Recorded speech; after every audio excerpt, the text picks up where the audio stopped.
बिस्मिल्लाहिर्रहमानिर्रहीम। आज हम लोगों ने रोल्स थ्योरम पढ़ना है।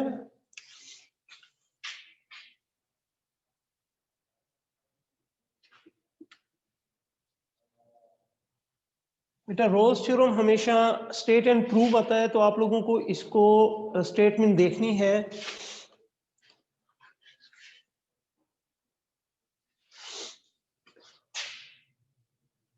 इफ f इज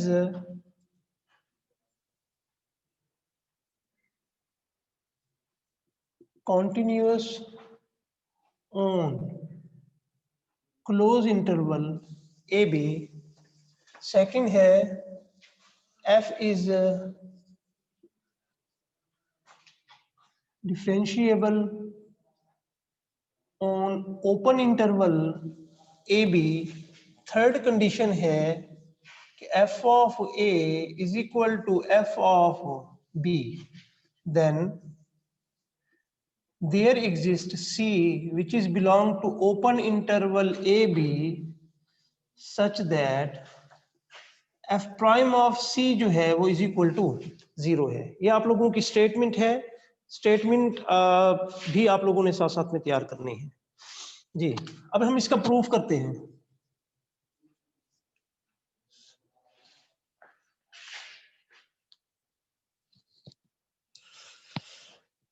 जो चीज दी हुई है, since f is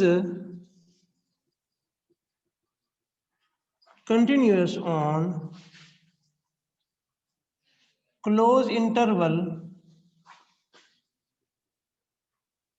AB, then by extreme value theorem there exist, ये बताता हूं आप लोगों को। एक्सट्रीम वैल्यू थ्योरम के बारे में आज दोबारा डिटेल से बता दूंगा। सी डी जो बिलोंग करेंगे ओपन इंटरवल ए बी को, सच दैट एफ ऑफ सी जो है वो मिनिमम होगा, यानी कि मैक्स वैल्यू होगी, और एफ ऑफ जो डी है वो स्मॉल एम होगा, यानी कि मिनिमम वैल्यू होगी। कल मैंने आप लोगों को एक्सट्रीम वैल्यू थ्योरम के बारे में थोड़ा सा बताया था। एक्सट्रीम वैल्यू थ्योरम और रोल्स थ्योरम में दोनों कंडीशंस जो है वो सेम होती हैं। एक्सट्रीम वैल्यू थ्योरम कहता क्या है, मैं आप लोगों को कल मैंने एग्जांपल दी थी कि अगर आप लोगों के पास कोई फंक्शन है f of x is equal to sine x plus cos x, और जो x है वो बिलोंग कर रहा है a b को, यानी कि x बिलोंग कर रहा है 0 और 2 पाई को। x बिलोंग कर रहा है 0 और 2 पाई को, तो अगर मैं इसमें f ऑफ 0 डालता हूं तो आप देखिएगा साइन 0 0 होता है और कॉस 0 1 है, इसका मतलब है इसका आंसर 1 है। अगर मैं f ऑफ 2 पाई डालता हूं तो साइन 2 पाई 0 है और कॉस 2 पाई दोबारा 1 है, तो आपने देखा कि f of a is equal to f of b हो गया यहाँ। लेकिन इसमें इसको देखें और इसको दोबारा समझिएगा। हमने कहा एक्सट्रीम वैल्यू थ्योरम क्या कहता है कि इसमें से दो ऐसे नंबर होते हैं जो उसी उसको क्लोज इसको बिलोंग करते हैं, वो नहीं होते। देखें ये है ओपन इंटरवल और ये था क्लोज इंटरवल। क्लोज इंटरवल में एक्सट्रीम वैल्यू दोनों शामिल होती हैं, राइट साइड भी और लेफ्ट साइड भी, और ओपन इंटरवल इसके बगैर होता है।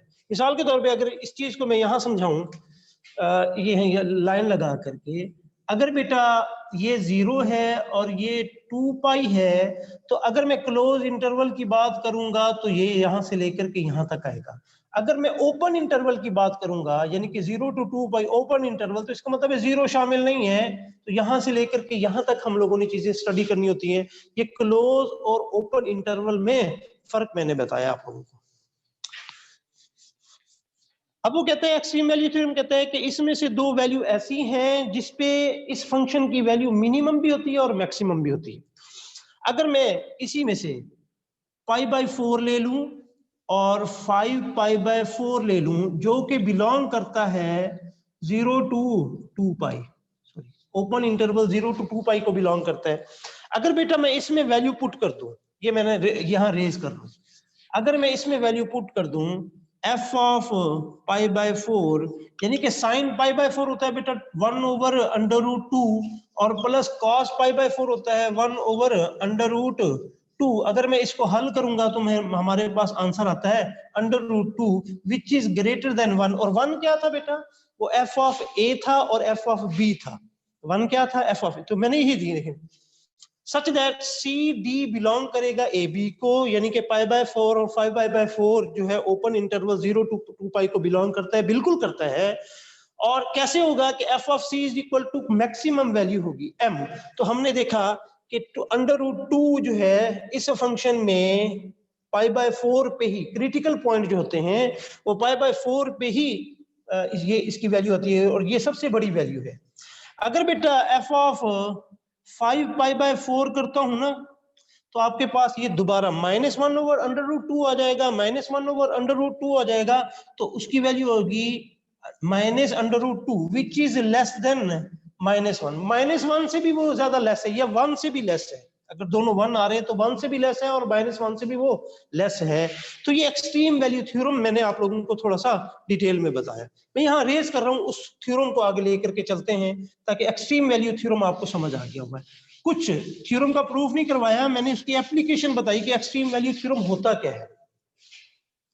अब बेटा यहाँ दो केसेस जनरेट होते हैं। देखें अब आप लोगों के पास दो केसेस जनरेट होते हैं। केस 1,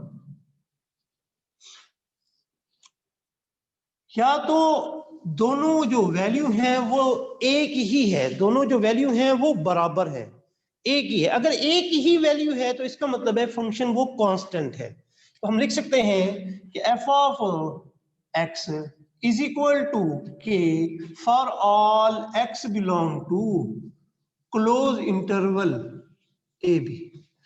इसका मतलब है f of x this implies that is equal to k for all x belong to open interval a b। अगर वो क्लोज में कर रहा है, अभी हमने बताया, तो ऑब्वियसली वो ओपन में भी करेगा।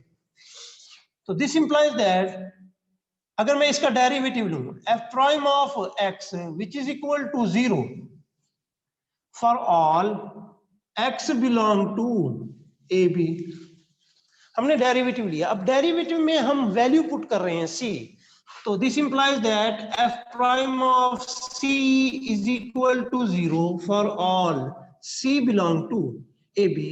केस 1 यहां मुकम्मल हुआ। केस 1 से ये जो है ना थ्योरम प्रूफ हो गया। थ्योरम की स्टेटमेंट क्या थी कि कंटिन्यूअस हो, बिल्कुल कांस्टेंट फंक्शन हमेशा कंटिन्यूअस फंक्शन होता है। f इज डिफरेंशिएबल हो, हम लोगों ने कांस्टेंट फंक्शन की डिफरेंशिएबिलिटी भी चेक की, डेरिवेटिव लिया, बिल्कुल एग्जिस्ट करता है। और f of a is equal to f of b, जब कांस्टेंट फंक्शन है जो मर्जी पुट करें वही वैल्यू आएगी कांस्टेंट की। तो तीनों कंडीशन इस केस में पूरी करता है। तब हमने कहा कि वो जो c है वो उस ओपन इंटरवल a b को बिलोंग करेगा। कैसे कि अगर उसका डेरिवेटिव लिया जाए वो 0 हो जाएगा। तो हमने भी ये देखा कि अगर हमने उसका डेरिवेटिव लिया वो 0 हो गया और c जो है वो a b को बिलोंग करता है। बेटा यहाँ अगर कोई मसला हो तो पूछिएगा, अदरवाइज केस 2 स्टार्ट करते हैं हम लोग ना इसका। ये कल भी मैंने आप लोगों को डिटेल में पढ़ाया था, आज दोबारा इसकी रेपिटेशन हो गई। केस 2 में यहां लिखता हूं जी। अब केस 2 में क्या है कि कैपिटल M जो है वो स्मॉल m के बराबर नहीं है। इसका मतलब है ये स्मॉल m के बराबर नहीं। तो इसका मतलब क्या होगा कि f ऑफ c बराबर नहीं है f ऑफ a के, विच इज इक्वल है f ऑफ b के। ये दोनों के बराबर नहीं है, f ऑफ a के बराबर नहीं है, तो ऑब्वियसली f ऑफ a तो f ऑफ b दोनों आपस में सेम है, तो f ऑफ b के भी बराबर नहीं। अभी मैंने एक्सट्रीम वैल्यू थ्योरम से भी मैंने बात जाहिर की थी कि हम लोगों ने π/4 लिया था, तो जो f ऑफ 0 और f ऑफ 2π के इक्वल नहीं था। f ऑफ 0 पे वैल्यू 1 आ रही थी, f ऑफ 2π पे वैल्यू 1 आ रही थी, लेकिन f ऑफ π/4 पे वैल्यू 2 आ रही थी। तो हम लोगों ने इसी तरह किया। मैं इसी को लेकर के चलता हूं, दिस इंप्लाइज दैट कि C जो है वो इक्वल नहीं होगा ए बी के।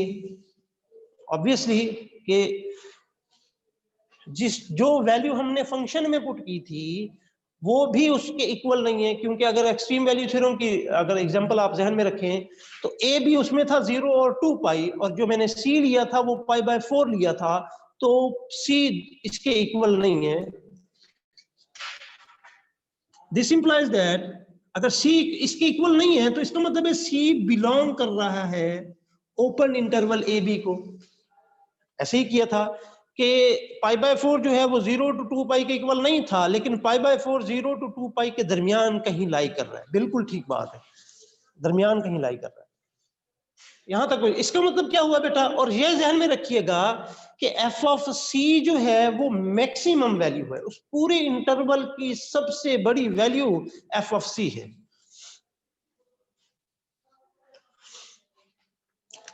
सिंस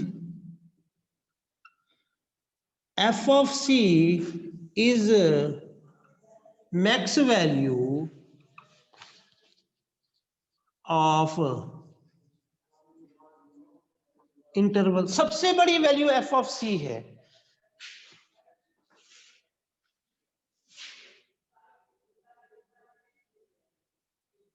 अच्छा बेटा, f of c सबसे बड़ी वैल्यू है। सबसे बड़ी वैल्यू का मतलब क्या है कि अगर मैं c प्लस एच लूं, c प्लस एच लूं जो इसी इंटरवल से बिलोंग करे, बेटा इसी इंटरवल से बिलोंग करे, कोई और वैल्यू ले रहा हूं, f of c सबसे बड़ी वैल्यू है।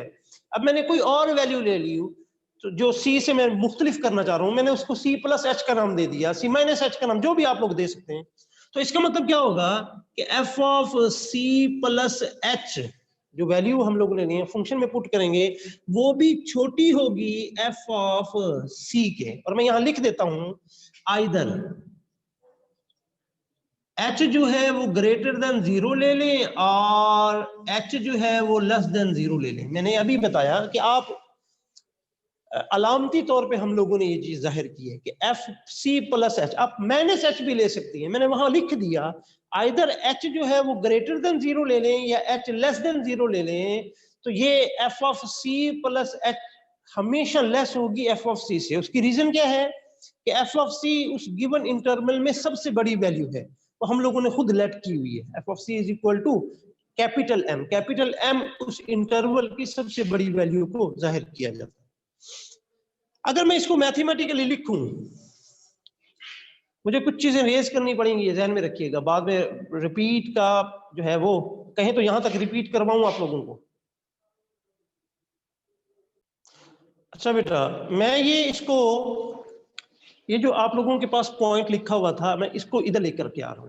तो अगर मैं लिखूं f of C plus h, ये देखें f of C plus h less than f of c है, तो ये minus F of c, f of c सबसे बड़ी वैल्यू है इंटरवल में।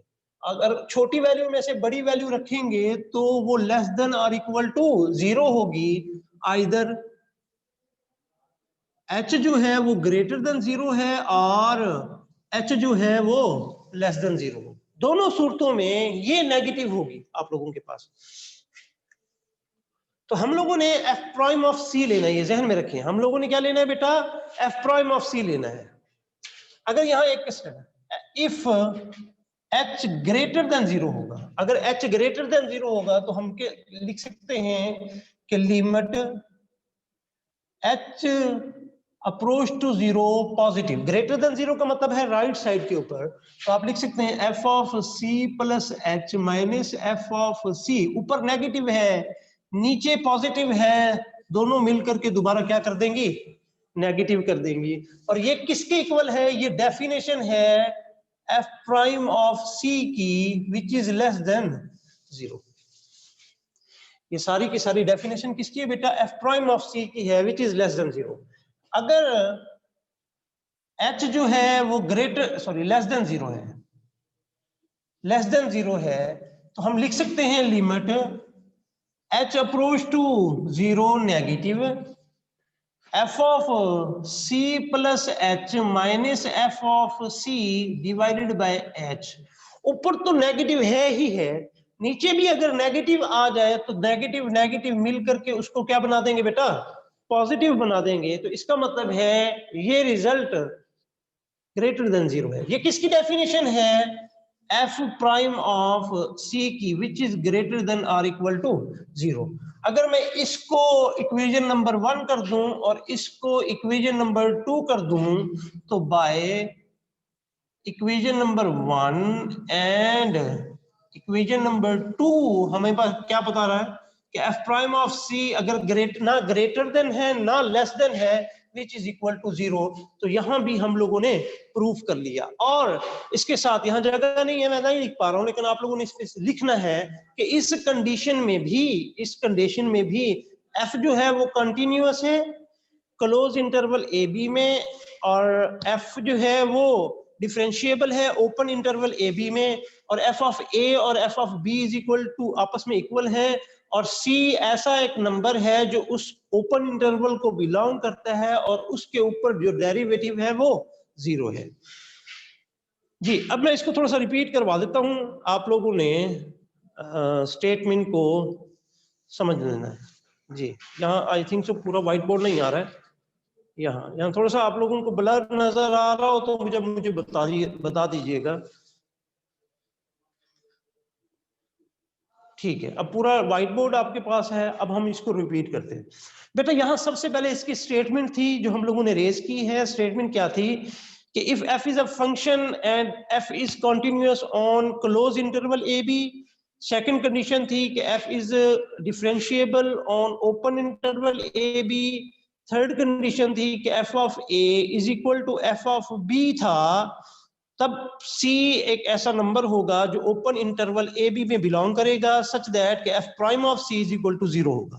मैंने इसका प्रूफ लिया, since f is continuous on close interval A B then by extreme value theorem. Extreme value theorem की एग्जांपल आप लोगों ने रिकॉर्डेड होगी, ऑब्वियसली बाद में देख लीजिएगा, उसको नोट कर लीजिएगा। उस एग्जांपल से आपको ये थ्योरम आसानी से समझ आ जाता है। तो हम लोगों ने एग्जांपल क्या ली थी, मैं यहाँ थोड़ा सा लिख दूं कि f of x is equal to sine x plus cos x लिया था और x बिलोंग करवा दिया था 0 to 2 pi, close interval 0 to 2 pi. हमने कहा था कि f ऑफ 0 के ऊपर भी वैल्यू 1 आ रही है और f ऑफ 2 पाई के ऊपर भी वैल्यू 1 आती है। तब हमने कहा था इसमें से दो चीजें लेते हैं, हमने कहा π/4 और 5π/4 जो बिलोंग करती है ओपन इंटरवल 0 टू 2 पाई। फिर हमने कहा था कि f ऑफ π/4 के ऊपर उसकी वैल्यू आई थी √2 और f ऑफ 5π/4 के ऊपर उसकी वैल्यू आई थी -√2।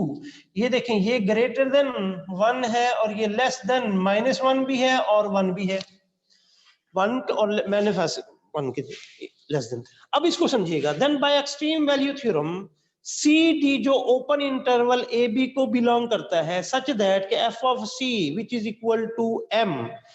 एम क्या था, मैक्सिमम वैल्यू। इस एग्जांपल में इन गिवन इंटरवल में क्रिटिकल जो पॉइंट्स हैं बेटा वो यही दो हैं, ये ध्यान में रखिएगा। और इसी पॉइंट के ऊपर इस फंक्शन में सबसे वैल्यू ज्यादा आ रही है। ये एग्जांपल है आप लोगों को एक्सट्रीम वैल्यू थ्योरम की, मैंने एग्जांपल समझाई। तो ये सी डी बिलोंग करता है ओपन इंटरवल ए बी को, such that F of C is equal to M यानी कि π/4 ले लिया, और F of D is equal to small M यानी कि 5π/4 ले लिया हम लोगों ने। ये 5π/4 है, ये 5π/4 है, उसको फंक्शन में पुट किया तो मैक्सिमम वैल्यू आ गई और फंक्शन में पुट किया मिनिमम वैल्यू आ गई। अब यहां से दो केस जनरेट होते हैं बेटा आप लोगों के। केस 1 था कि आइदर तो मैक्सिमम वैल्यू और मिनिमम वैल्यू एक ही होगी, बड़ी छोटी नहीं होगी। अगर वो एक होगी तो इसका मतलब है फंक्शन कांस्टेंट होगा, तब जाकर के वो वैल्यू एक जैसी रही है। Case 1, if m is equal to small m then function जो है वो कांस्टेंट है। मैंने कांस्टेंट को शो करने के लिए k का लफ्ज इस्तेमाल किया, for all x belong to close interval A B. अगर बेटा वो क्लोज इंटरवल में है तो ऑब्वियसली वो ओपन इंटरवल में भी है, तो मैंने वो चीज लिख दी। फिर मैंने इसका डेरिवेटिव लिया f prime of x which is equal to 0। Constant का डेरिवेटिव हमेशा 0 होता है for all x belong to open interval A B, तब मैंने उसकी जगह c पुट किया, कोई भी वैल्यू पुट की, तो f prime of c is equal to 0 रहा for all c belong to A B. तो इस केस में हमारा थ्योरम प्रूफ हुआ, रोल्स थ्योरम। अब केस नंबर 2 आता है, वो क्या आता है, कहते हैं दोनों वैल्यूज आपस में बराबर नहीं। अगर दोनों वैल्यूज आपस में बराबर नहीं है तो इसका मतलब क्या हुआ कि वो कोई भी वैल्यू होगी जो ना तो a के बराबर है और ना भी b के बराबर है। जी बेटा, अब बताइएगा, अब आप लोगों को क्लियर नजर आ रहा है? मेरी अगर ब्लर आ रहा तो क्योंकि काफी पीछे किया हुआ था बेटा। अब वॉइस पे आप लोगों ने गौर करना है और चीजों को समझने की कोशिश किया करें। इस व्हाइट बोर्ड पे ध्यान देने से भी बेहतर है कि आप वॉइस पे ध्यान दिया करें, क्योंकि मैं बहुत साथ साथ चीजें बोल भी रहा हूं और जो लिखी हुई हैं। ओके हो गया जी? आप बताएं, आप लोगों को विजन क्लियर हुआ? No sir. नाउ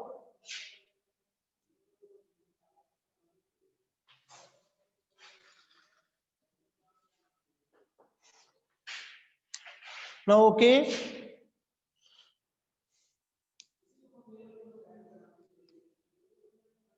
तो आपके यहाँ थोड़ा सा सिग्नल प्रॉब्लम भी हो सकता है। चलें आप इसको थोड़ा सा गौर करें। केस 2 में क्या था बेटा कि जो स्मॉल वैल्यू और कैपिटल वैल्यू बराबर नहीं है। ओके हो गया? चलिए, स्मॉल वैल्यू और कैपिटल वैल्यू आपस में बराबर नहीं है। होल्ड ऑन बेटा। ओके हो गया बेटा?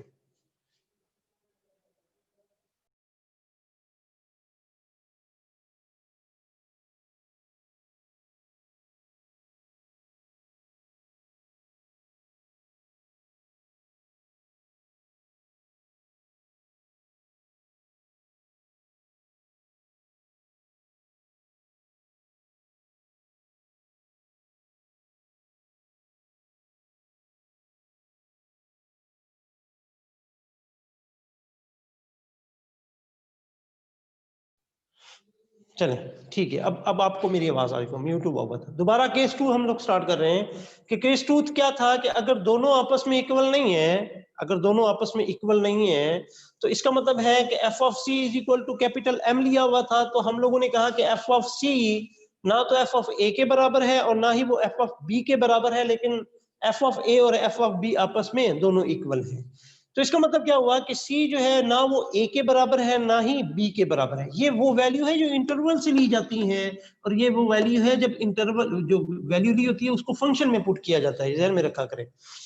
तो इसका मतलब है अगर दोनों के इक्वल नहीं है तो C इन बिटवीन लाई कर रहा है, A और B के दरमियान में लाई कर रहा है। तो C belong to A B ला रहा है। Since f of C is a max value of, ये मैक्सिमम वैल्यू है, हमने खुद बताया हुआ है f of C is equal to maximum value, यानी कि π/4 है। ध्यान में रखें। तो हम लोगों ने एक और नंबर लिया C प्लस एच के साथ। ये C प्लस एच जो हम लोग ले रहे हैं, तो बेटा ये C से हट के कोई नंबर लेना चाह रहे हैं और उसको नोटेशन के तौर पे हम लोगों ने कहा C plus H which is belong to A B. तो f of C plus H हमेशा लेस होगा f ऑफ C से, क्योंकि f of C maximum value, पूरे इंटरवल में सबसे बड़ी वैल्यू f ऑफ C है। अब उस इंटरवल की कोई भी वैल्यू ले लें, फंक्शन में पुट करें तो उसका रिजल्ट एफ ऑफ सी से लेस ही आएगा। तो मैंने वही लिखा और यहां लिखा आइदर एच जो है वो ग्रेटर देन 0 है और एच जो है वो लेस देन 0 है। दोनों सूरतों में ये हमेशा यही रहेगा। फिर मैं इसको इधर लेके आया कि F of C plus H minus F of C less than और इक्वल टू 0 है, आइदर एच ग्रेटर देन 0 है और एच लेस देन 0 है। ये आपको यहां से नजर आ जाएगा। अब इसको मैं लिख रहा हूं कि इफ h ग्रेटर देन 0 है, तो इसका मतलब है बेटा राइट साइड पे लाई कर रहा है। राइट साइड पे लाई करने का मतलब क्या होगा कि हम h के ऊपर प्लस का साइन दे देंगे। तो हम लोगों ने यही चीज भी की, f of C plus H minus F of c divided by h. ये बेटा f of C plus H minus F of c तो हमेशा लेस ही रहेगा। ये लेस देन 0 है और ये ग्रेटर देन 0 है। माइनस प्लस का कॉम्बिनेशन है, वो ऑब्वियसली दोनों मिलकर के उसको 0 से लेस बना देंगे। तो मैंने कहा ये किस चीज की डेफिनेशन है? ये सारी की सारी किस चीज की डेफिनेशन है? ये एफ डेरिवेटिव की डेफिनेशन है एट पॉइंट सी। तो हमने भी लिखा एफ प्राइम ऑफ सी जो है वो लेस देन और इक्वल टू 0 हो गया। इफ h जो है वो लेस देन 0 है, इसका मतलब क्या है बेटा, वो लेफ्ट साइड के ऊपर है, तो मैंने लिखा limit h approach to 0 minus का साइन दिया, f of c plus h minus f of c, ऊपर वाली वैल्यू नेगेटिव ही है और हम लोग अब h को भी नेगेटिव ले रहे हैं, the combination of negative negative will become a positive and will the whole value will increase to the 0, यानी कि पॉजिटिव वैल्यू होगी तो 0 से ग्रेटर हो जाएगी। ये किस चीज की डेफिनेशन है, ये डेरिवेटिव की डेफिनेशन है at prime c which is greater than or equal to 0। तो हम लोगों ने इसको इक्वेशन नंबर 1 का नाम दिया था बेटा, इसको इक्वेशन नंबर 2 का नाम दिया था। ये कहता है f prime of c less than और इक्वल टू 0 है, ये कहता है f prime of c greater than और इक्वल टू 0 है। तो ना तो वो ग्रेटर है ना लेस है, बल्कि क्या है, वो इज इक्वल टू 0 है। तो मैंने वही लिखा by equation number 1 and equation number 2 f prime of c is equal to 0। तो यही हम लोगों ने निकालना था रोल्स थ्योरम से कि उसका जो डेरिवेटिव है उस पॉइंट के ऊपर which is equal to 0। I think so आप लोगों को समझ आ गया होगा। If you have any query any question please you can ask now and you can repeat your question in WhatsApp group and YouTube video as well.